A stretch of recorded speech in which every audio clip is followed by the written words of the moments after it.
జై శ్రీరామ్. శ్రీమాత్రే నమః. శ్రీ గురుభ్యో నమః.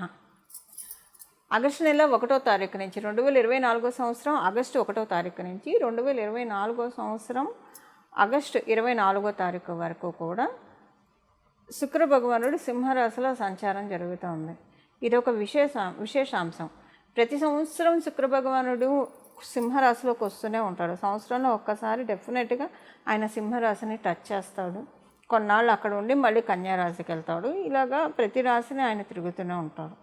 అయితే ప్రతి సంవత్సరం లేని స్పెషల్ ఈ సంవత్సరం ఉంది కాబట్టి స్పెషల్గా ఆయన శుక్ర భగవానుడి సింహరాశి సంచారం గురించి ఇప్పుడు మనం మాట్లాడుకోవాలి. ఏంటి ఆ స్పెషల్ అంశం ఏంటంటే, శనీశ్వరుడు శుక్ర భగవానుడి రాశులైన వృషభ రాశి మరియు తులారాశులకి పరిపూర్తి రాజయోగాన్ని ఇచ్చేది శనీశ్వరుడు. అలాగే శనీశ్వరుడు రాశులైన మకర రాశి మరియు కుంభరాశులు ఈ రెండిటికి కూడా పరిపూర్తి రాజయోగాన్ని ఇచ్చేది శుక్ర భగవానుడు. ఈ శుక్ర భగవానుడు శనీశ్వరుడు వీళ్ళిద్దరూ కూడా సమసప్తకాల్లో ఉన్నారు. కుంభరాశిలో ఆయన ఉన్నాడు వక్రించి, అలాగే సింహరాశిలో ఈయన సవ్యగతిలో ఉన్నాడు. సో ఇది డెఫినెట్గా ఒక ఇంపాక్ట్ ఉంటుంది. ఇక్కడ ఇంకొక విషయం మనం మాట్లాడుకోవాల్సింది ఏంటంటే, ఈ సూర్యనారాయణమూర్తి సింహరాశి అధిపతి అయిన సూర్యనారాయణమూర్తి శుక్ర రాశిలో ఒక రాశి అయినా తులారాశిలో ఆయన నీచ పొందుతాడు. సో అంటే ఈ కాలపురుషుడు కుండలిలో చోటు చేసుకునే ఈ శనీశ్వరుడు మరియు శుక్ర భగవానుడి సమసప్తక స్థితి డెఫినెట్గా ద్వాదశ రాశుల వాళ్ళకి కొన్ని మంచి ఇంపాక్ట్స్ కలగబోతూ ఉన్నాయి. ఆ ఇంపాక్ట్స్ ఏంటి అసలు అంటే, ఈ సమసప్తకంలో ఉండడం వల్ల ఇప్పుడు కుంభరాశిలో శనీశ్వరుడు ఉండడం వల్ల ఇది ఇంకా స్పెషల్ ఎఫెక్ట్ స్పెషలైజేషన్ అయింది. అదర్వైజ్ కాకపోతే కనుక ప్రతి సంవత్సరం లాగే శుక్ర భగవానుడు సింహరాశిలో వచ్చి వెళ్ళారు. అంతవరకు మీ జన్మజాతకంలో ఉండేది జనరల్గా ఉండే యోగాలే ఉంటాయి. కానివ్వండి, ఇక్కడ ఒక యోగము మనకి ఇప్పుడు ఖగోళంలో చోటు చేసుకోబోతూ ఉంది శనీశ్వరుడు మరియు శుక్ర భగవానుడు వల్ల. అదేంటంటే శశి శుక్ర యోగం. ఈ శశి శుక్ర యోగం ఎలా ఉంటుందంటే, జనరల్గా శశబుధ యోగం కానివ్వండి, శశి శుక్ర యోగం కానివ్వండి, మనీని అంటే మనకి పరాశర సంహితలో ఉన్నది ఏంటంటే డబ్బుల్ని ఇస్తుంది శశి శుక్ర యోగం. అయితే ఈ డబ్బుల్ని ఇచ్చేది ఇప్పుడు శశబుధ యోగం కూడా డబ్బుల్ని ఇస్తుంది. శశబుధ యోగంలో వచ్చిన డబ్బులు ఏంటంటే చక్కగా కాపాడుకుంటారు. ఇప్పుడు ఒక చిన్న పిల్లల దగ్గరికి వెళ్ళి మనం చాక్లెట్లు 3 ఇచ్చామనుకోండి, మనమే ఇచ్చామనుకోండి ఒక 3 చాక్లెట్లు, తర్వాత వాటిలోంచి మనం ఒకటి అడిగితే నాయి అని పక్కన పెట్టేసుకుంటారు. వాళ్ళ దగ్గర ఏ ఉన్నా సరే ఎవరు పక్కన పెట్టేసుకుంటారు. అది శశబుధ యోగం. అంటే వచ్చిన ప్రతి రూపాయి కూడా చాలా ప్రీషియస్గా చూస్తారు, చాలా చక్కగా దాచిపెట్టుకుంటారు. పొందిగ్గా వాళ్ళ ఫైనాన్షియల్ ఇది ఉంటుంది. అంటే టూ మచ్ ఫైనాన్షియల్ డిసిప్లిన్ ఉంటుంది. ఈ శశి శుక్ర యోగం ఎలా ఉంటుందంటే ఒక దాత అంతే. అలా డబ్బుల్ని శుభ్రంగా లగ్జరీస్కి, లావిష్ లైఫ్కి అలా అలా అలా ఖర్చు పెట్టేస్తూ ఉంటారు శశి శుక్రయోగం ఉన్నవాళ్ళు. వాళ్ళకి రావడం అలానే వస్తే వీళ్ళు ఖర్చు పెట్టడం కూడా అంతే చక్కగా ఖర్చు పెడతారు. సో వీళ్ళకి ఎలా ఉంటుందంటే ఖర్చు పెట్టే ఇది ఉంటుంది. అంటే అవసరమైన వాటికి ఖర్చు పెడతారు, ఒక్కోసారి అనవసరమైన వాటికి కూడా ఖర్చు పెడతారు. లగ్జరీస్కి, మెయిన్ కాస్మెటిక్స్కి శశి శుక్రయోగం ఉన్న వాళ్ళు పెట్టినంత ఇది ఇంకెవరు కూడా పెట్టరు. కాస్మెటిక్స్ కానివ్వండి, లావిష్ లైఫ్కే కానివ్వండి, ఇలాంటి వాటన్నిటికీ కూడా ఎలాంటి పీనాస్థానం చూపించకుండా చక్కగా ఖర్చు పెట్టేస్తారు. అలాగే ఇప్పుడు ఇది శశి శుక్రయోగము ఒక్కొక్క రాశిలో అంటే ఇది సమసప్తక దృష్టి వల్ల ఏర్పడుతుంది. వీళ్ళిద్దరూ కలిసి లేరు కానివ్వండి, సమసప్తక దృష్టి. ఇప్పుడు శనీశ్వరుడు శుక్ర భగవానుడిని చూస్తున్నాడు, శుక్ర భగవానుడు వక్రించిన శనీశ్వరుని చూస్తున్నాడు. ఈ దృష్టి వల్ల శశి శుక్రయోగం ఏర్పడుతూ ఉంది. దీనివల్ల ఏమవుతుందంటే ఈ యోగం ఇది ఒక్కొక్క రాశిలో యోగము ప్రతి రాశికి ఇదే అప్లికేబిలిటీ ఉండదు. ఈ ఖర్చు పెట్టుకోవడము ఒక్కొక్క రాశి అంటే ఈ శశి శుక్ర యోగం ఇంపాక్ట్ ఒక్కొక్క రాశిలో ఒక్కొక్క రకంగా ఉంటుంది. వాళ్ళ దృష్టి వల్ల ఏర్పడేది ఒక రకంగా ఉంటుంది, వాళ్ళిద్దరు కలిసి ఉంటే ఒక రకంగా ఇలా మనం మాట్లాడుకుంటూ వెళ్తే అనేకం ఉంటాయి. అయితే ఇప్పుడు మనకి కావాల్సిన అంశం ఏంటంటే, సింహరాశిలో ఉండి సింహరాశిలో ఉండి ఈ యోగం ఏర్పడుతుంది. జనరల్గా మనకి పరాశర సంహితలో ఏంటంటే కుంభరాశిలో శనీశ్వరుడు ఉండి సింహరాశిలో ఏదైనా గ్రహాలు ఉంటే అదొక రాయల్ హానర్స్ని లీడ్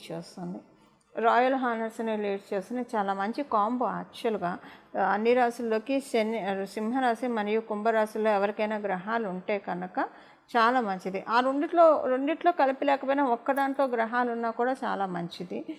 అలాగే రెండిట్లో ఉంటే ఇంకా అసలు సూపర్బ్. వాళ్ళ లైఫ్ చాలా బాగుంటుంది. అంటే వాళ్ళు చిన్నప్పటి నుంచి స్వయం కృషితో పైకి వచ్చిన వాళ్ళు అవుతారు. అంటే ఇప్పుడు మనం చూస్తూ ఉంటాం మన కళ్ళ ముందు ఎదిగిన వాళ్ళు, చిన్నప్పటి నుంచే స్ట్రైట్ అవే ఎదిగిన వాళ్ళని చాలామంది, అది కూడా ఇంకా మళ్ళీ రాకెట్ లాగా ఎదిగి జప్పని కింద పడకుండా ఆ ఎదుగుదల వాళ్ళకి ఇంకా పెంచుతుంది. మళ్ళీ వాళ్ళతో పాటు చాలామందిని అప్లిఫ్ట్ చేసే విధంగా ఉంటుంది. అలాగే ఇది ఉంటుందన్నమాట. అంటే ఇప్పుడు ఈ ఈ ఈ ఈ ఎదుగుదల కుంభరాశి సింహరాశిలో ఉన్న వాళ్ళ గ్రహాలు ఉంటే ఎదుగుదల ఎలా ఉంటుందో వాళ్ళు ఎదుగుతారు. లివ్ అండ్ లెట్ లివ్ అనమాట. వాళ్ళ చుట్టుపక్కల ఉన్న వాళ్ళందరినీ కూడా వీళ్ళతో పాటు ఆటోమేటిక్గా రైజ్ అయిపోతూ ఉంటారు. వాళ్ళంతా స్టాండర్డ్ కాకపోయినా రైజ్ అవుతారు.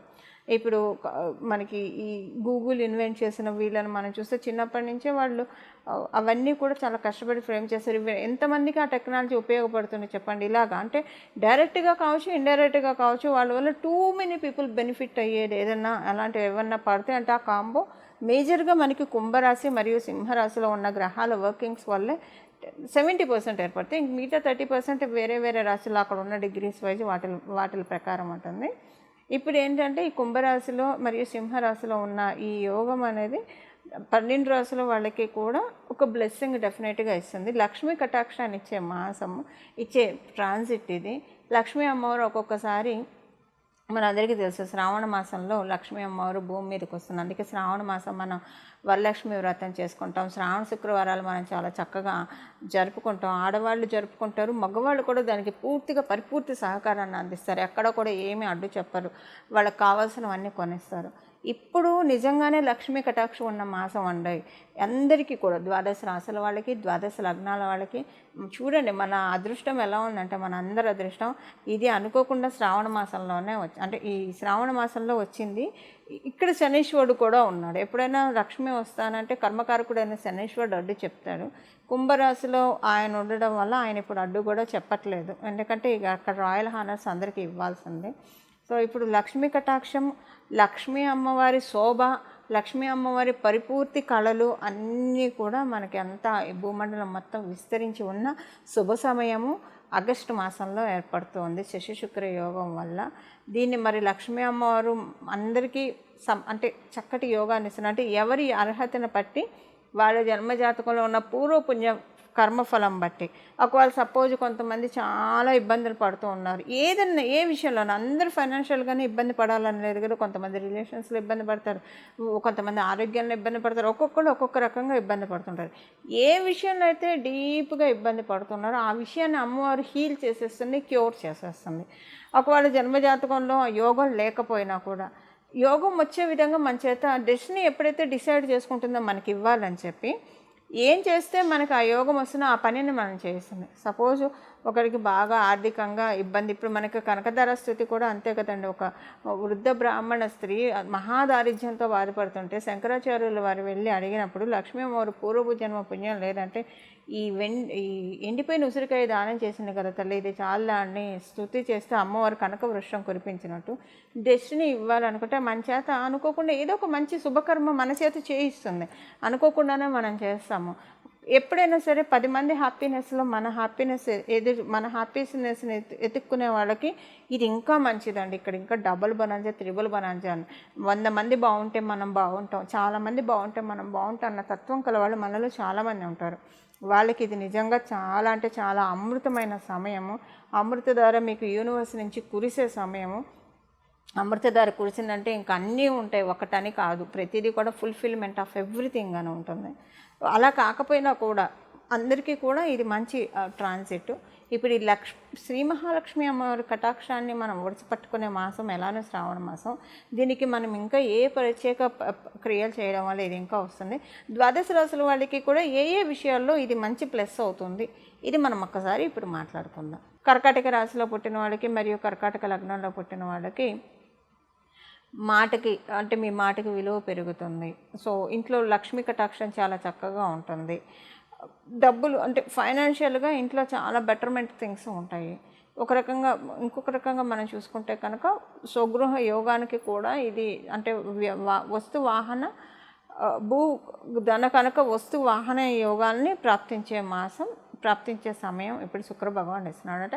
మీ జన్మకుండలిలో ఇవన్నీ తీసుకున్న టైంలో ఇప్పుడు ఉన్నారనుకోండి, కనకం అంటే బంగారు ఆభరణము, భూమి, వస్తువు మరియు వాహనం ఇవన్నీ తీసుకునేది ఇప్పుడు అనుకూలతలు ఉంటే అన్నీ వస్తాయి. లేదా వాటిల్లో కొన్ని ఇన్ని ఉంటే అవన్నీ డెఫినెట్గా పోకుండా, అంటే మీ చేజారి పోకుండా మీరు తీసుకోగలిగే శుభ సమయం. అంటే ఇప్పుడు ఆయన ఇక్కడికి వచ్చాడు కాబట్టి ఇస్తున్నారు, అదర్వైజ్ ఇది రావడానికి అవకాశం లేదు. మీ జన్మజాతకంలో ఉంటే ఇప్పుడు ఆయన టచ్ చేస్తాడు కాబట్టి అవి రిలీజ్ అవ్వాల్సినవన్నీ రిలీజ్ అవుతాయి. వాట్ ఇఫ్ ఇప్పుడు మీ జన్మజాతకంలో ఏం లేకపోయినా కూడా డెఫినెట్గా ఏదో ఒకటి మంచి ఆర్టికల్ ఇంటికి కొనడం కావచ్చు, గోల్డ్ ఆర్నమెంట్ కొనుక్కోవడం కావచ్చు, లేదా ఏదన్నా అంటే మీకు వాహనానికి కానివ్వండి, దేనికి ఒక దానికైతే డెఫినెట్గా ఒక కర్టన్ రైజర్గా ఉంటుంది. ఈ శశి శుక్రయోగం మీకు ఈ విధంగా అనుకూలతను ప్రసాదిస్తూ ఉంది. ఇది కర్కాటక రాశి వాళ్ళకి శశి శుక్రయోగం ప్రసాదించే అనుకూలతను చూశారు కదండి. ఇప్పుడు మనం పరిహారం ఒకసారి ఏం చేస్తే లక్ష్మీ అమ్మవారి కటాక్షం శీఘ్రంగా మనకి కలుగుతుందో చూద్దాం. ఇప్పుడు మనం తెలుసుకున్న ఈ ఆగస్టు నెల మొత్తము అండి, ఆగస్టు నెల మొత్తం ప్రతిరోజు ఉదయాన్నే లేచిన వెంటనే స్నానం చేసి చక్కగా శుచులయ్యి ఇల్లు వాకిలి శుభ్రం చేసుకున్న తర్వాత చక్కగా ఇంట్లో ప్రతిరోజు కూడా 16 సార్లు శ్రీ సూక్తం వినండి. లేదా ఆడవాళ్ళైతే చదవకూడదు, వినొచ్చు. మగవాళ్ళైతే శ్రీ సూక్తం చదవడం వస్తే కనుక చక్కగా చదవండి, 16 సార్లు చదవండి. అలాగే ఒక్క శ్రీ సూక్తాన్ని విని కానీ చదివి కానీ వదిలేయకూడదు. పురుష సూక్తాన్ని కూడా దాంట్లో మనం సంపుటీకరణ చేయాలి. సంపుటీకరణ అంటే ఆ రెండు ఏం సంపుటీకరణ చేయక్కర్లేదు, జస్ట్ వింటే సరిపోతుంది. మళ్ళీ అది సంపుటీకరణ అంటే అదొక ప్రత్యేకమైన ప్రాసెస్ ఉంటుంది, అదంతా కన్ఫ్యూజన్లోకి వెళ్తుంది. అదంతా ఏమక్కర్లేదు. శ్రీ సూక్తం ప్రతిరోజు 16 సార్లు వినండి లేదా చదవండి. ఆడవాళ్ళు అయితే వినడమే. అలాగే 3 సార్లు కనీసంగా పురుష సూక్తం వినడానికి చదవడానికి ప్రయత్నించండి. ఒకవేళ 16 సార్లు పురుష సూక్తం కూడా వినగలిగి చదవగలిగితే ఇంకా మంచిది. లేదా కనీసం పురుష సూక్తం 3 సార్లు వింటే సరిపోతుంది. ప్రతిరోజు మీ ఇంట్లో ఆ వేదం, ఇప్పుడు స్త్రీ సూక్తం అంటే ధనం అగ్నిం, ధనం పశువు, ధనం వాయు ఇలా వస్తుందంటే ప్రతి చోట శ్రీలక్ష్మి అమ్మవారు ఉంటుంది. శ్రీలక్ష్మి లేని ప్రదేశమే లేదు అని మనకి శ్రీ సూక్తం తెలుపుతుంది. అంటే ఈ శ్రీ సూక్తం తెలిపే విషయాన్ని మనం చక్కగా అవగాహన చేసుకోవాలంటే పూర్తిగా దాంట్లో డెడికేటెడ్ అయిపోయి మనం వింటే కనుక అది వింటుంటే కూడా చాలా మంచి వైబ్రేషన్స్ వస్తాయండి. చాలా హాయిగా అనిపిస్తున్నాయి మనసుకి. ఆ వేదిక్ చాంట్ వింటూ ఉంటే చాలా ప్రశాంతంగా అనిపిస్తున్నాయి. మీకు తెలిసిన బ్రహ్మలు ఎవరైనా ఉంటే కనుక వాళ్ళని ఇంటికి పిలిపించి 16 సార్లు చదవమని చెప్పండి. స్త్రీ సూక్తం, పురుష సూక్తం ఒక 3 సార్లు. వాళ్ళకి మీకు తోచినంత దక్షిణ ఇవ్వండి. ఇది లోభత్వం చూపించకుండా దక్షిణ ఇవ్వాలి. ఎందుకంటే లక్ష్మీ అమ్మవారు దాన ధర్మాలకే మనం అమ్మవారి ప్రసన్నతను మనం పొందగలుగుతాం. మీకు తెలిసిన ఋత్వికులకి, బ్రహ్మలకి కానివ్వండి, గురుస్థానంలో ఉన్న వాళ్ళకి కానివ్వండి, దేవాలయాలకి కానివ్వండి, ఇలాగా గురుస్థానంలో గురువుకి సంబంధించిన గోశాలల్లో కానీ గురువుకి సంబంధించిన పోర్ట్ఫోలియోస్లో ఉన్న వాళ్ళ సంబంధించిన రంగాల్లో ఉన్న వాళ్ళకి మీకు తోచినంత లోభత్వం చూపకుండా దానం చేస్తే కనుక నిజంగా లక్ష్మీ అమ్మవారి బ్లెస్సింగ్స్ చాలా చక్కగా వస్తాయి. ఇప్పుడు మనం పరిహారం చూసాం కదా, ఈ పరిహారం చేసుకొని అందులో మనం ఉన్నది శ్రావణ మాసంలో లక్ష్మీ అమ్మవారి కటాక్షాన్ని ఇవేమి దాన ధర్మాలు చేయలేని వాళ్ళు చక్కగా ప్రశాంతంగా చేయగలిగిన వాళ్ళు ఇది చేయండి. చేయలేని వాళ్ళు ప్రశాంతంగా 16 సార్లు స్త్రీ సూక్తం వినడం, 3 సార్లు పురుష సూక్తం వినడం, లేదా చదవడం. మగవాళ్ళైతే చదవడం వస్తే చదవడం ఇది చేయండి. లక్ష్మీ అమ్మవారి మిమ్మల్ని దానం చేసేదానికి అర్హుల్ని చేస్తుంది. చేయలేని స్థితిలో ఉన్న వాళ్ళకి ఆ చేసే విధంగా అర్హత మీకు కలిగిస్తుంది. అంటే ఇప్పుడు మన దగ్గర చాలా ఉంటే మనం అవతల వాళ్ళకి ఇవ్వగలుగుతాం కదా, అలాంటి అర్హతని మీకు అమ్మవారు కలగజేస్తుంది. బట్ ఒకవేళ అలా లేకపోతే అంటే అప్పు చేసి మటుకు దానాలు చేయకూడదు. ఇది ఒకటి మటుకు గుర్తుపెట్టుకోండి. ఎవరు అప్పులు చేసి మటుకు దానాలు అస్సలు చేయకూడదు. అది దోషం అవుతుంది. అప్పు చేసి మన స్థాయికి మించి చేసే దానం కూడా దోషం అవుతుంది.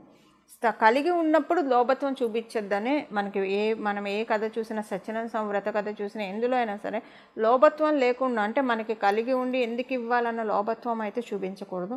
లేనిది తెచ్చిపెట్టి కూడా ఇవ్వకూడదు. ఈ రెండు దోషమే. ఇది ఈ మధ్యలో ఉన్న లైన్ని తెలుసుకొని చక్కగా కలిగి ఉన్న దాంట్లో కొంచెం ఇచ్చినా మనకు వచ్చిన ఇబ్బంది ఏం లేదని అనుకుంటే దానం చేయండి. లేదా ఇవ్వడం వల్ల రేపటికి ఇబ్బంది అవుతుందని అనుకుంటే అలా కూడా దానం చేయొద్దు. చక్కగా మనం తెలుసుకున్న స్త్రీ సూక్తం, పురుష సూక్తం వింటే సరిపోతుంది. ఈ విధంగా మీరు శ్రావణ మాసం లక్ష్మీ శోభ మనందరి గృహాల్లో విరియాలని, మనందరం కూడా శ్రీలక్ష్మి అమ్మవారి ఆ కృపకి పాత్రలో కావాలని చెప్పి మీ అందరి తరఫున మరియు నా తరఫున లక్ష్మీ అమ్మవారిని ప్రార్థిస్తూ మంగళం. నమో భగవతే వాసుదేవాయ.